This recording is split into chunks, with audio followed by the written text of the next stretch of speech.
जिन मराहिल से औरतें बच्चियां गुजर रही हैं हमल के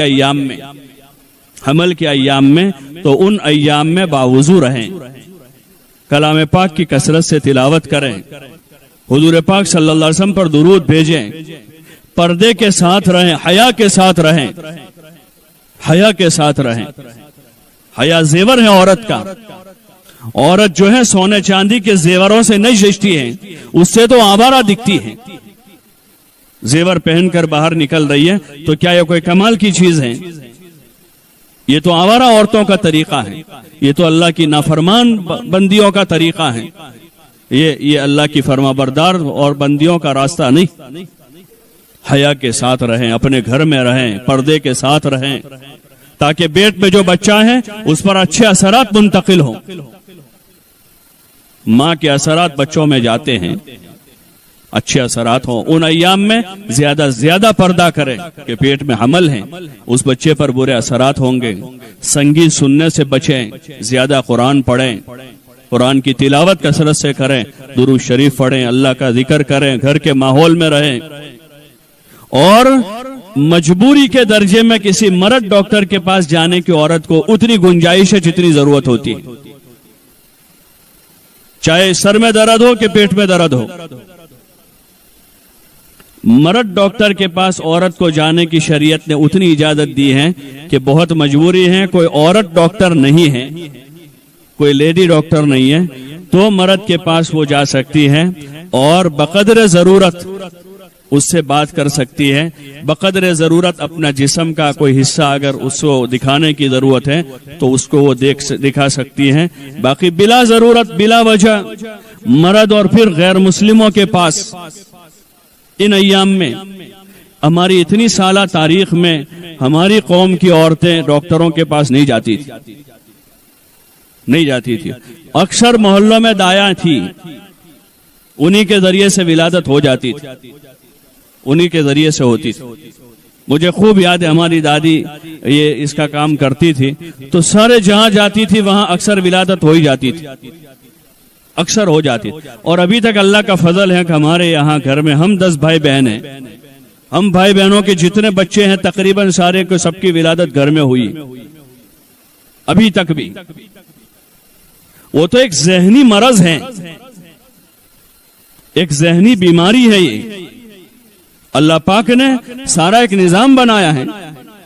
इतने सारे जानवर जंगल में हैं जो सदियों से निजाम चला रहा है। बाज़ लोग उल्टा फलसफा समझाते हैं, असल में आजकल ये हो गया है, वो हो गया है, खुराक अच्छी नहीं रही है, ये नहीं हुआ, वो नहीं हुआ, इसलिए जरूरत पड़ती है, ये होता है।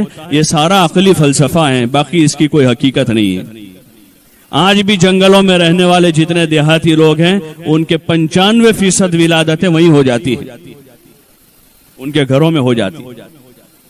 हाँ, एक क्रेज बना है बस, और देखा देखी है कि अगर नहीं ले जाएंगे तो वो लड़की वालों के जिम्मे पहली डिलीवरी होती है, वो अगर नहीं ले जाएंगे तो वो लोग कहेंगे कि दवाखाने नहीं ले गए और कुछ हो गया। कुछ नहीं होगा, वही होगा जो अल्लाह चाहेगा। दवाखाने में जाकर भी वही होने वाला है जो उससे पहले होने वाला है। हाँ, कोई ऐसी इमरजेंसी हो गई, बिल्कुल मजबूरी हो गई, वो फिर मजबूरी है। बाकी खामखा का ये रिवाज न बनावे, बल्कि अपने घर में ऐसी जो माहिर औरतें हैं उन औरतों से सलाह मशवरा कर लें, उनसे सलाह मशवरा करें। अल्लाह ने निजाम बनाया है जो अल्लाह अपनी कुदरत से एक नापाक नुतफे को माँ के रहम में ठहरा कर एक बच्चे को वजूद देकर 4 महीने के बाद उस बच्चे में जान पड़ जाती है। 4 महीने के बाद दूसरे 5 महीने उस बच्चे को न माँ का कोई दखल है, न बाप का कोई दखल है, न डॉक्टर का कोई दखल है, न दादी का कोई दखल है, न नानी का कोई दखल है। अल्लाह अपनी कुदरत कामिला से उस बच्चे की अंदर दूसरे 5 महीने परवरिश करता है। वही अल्लाह उस बच्चे को दुनिया में आने का इंतजाम करेगा। उसके लिए सदका दिया जावे, उसकी आसानी के लिए सदका दें, उसकी आसानी के लिए दुआएं मांगे। ये काम तो अल्लाह का है, अल्लाह को उसे दुनिया में लाना है, ये अल्लाह का काम है। अल्लाह ने अपने जिम्मे लिया है, उसको पैदा करना अल्लाह के जिम्मे है।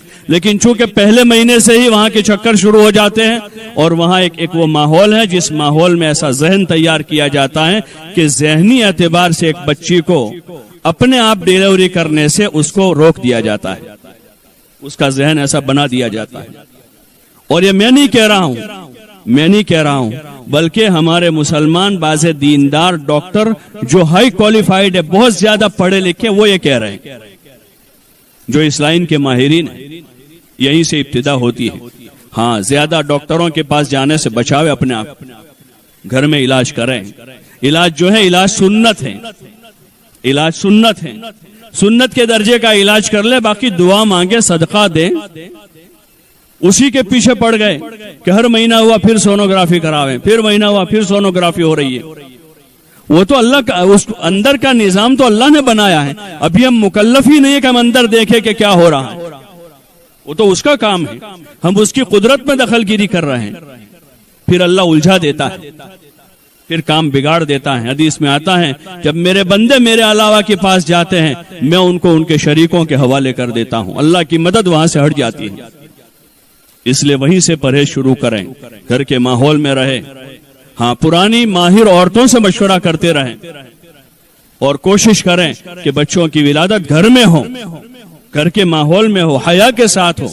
कि एक जवान लड़की 18 साल 20 साल की वहां डॉक्टर के पास सामने अपनी विलादत करवा रही है, न माँ बाप को शर्म आ रही है, न उसके शौहर को शर्म आ रही है इस पर कि जाकर अपना पूरा सतर खोल रही डॉक्टर के सामने।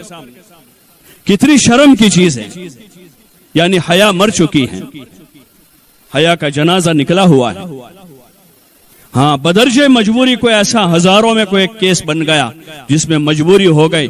अब ऐसा मुसलमान कोई डॉक्टर तलाश किया जाए, शहर में नहीं तो कहीं और जाया जाएगा, कि कोई ऐसा मुअम्मर, संजीदा और दीनदार हया वाला कोई ऐसा डॉक्टर हो जो काम अपनी नर्सों से करवा ले और उनकी रहबरी कर ले। और इस तरह से कोई हजारों में एक केस हो जावे तो ये हो सकता है। बाकी शायद अगर हम इसको रुजू करेंगे उलमा की तरफ तो कोई इजाजत नहीं देगा इसकी। ऐसे नॉर्मल हालात में किसी मर्द के पास जाने की उलमा इजाजत नहीं दे सकते।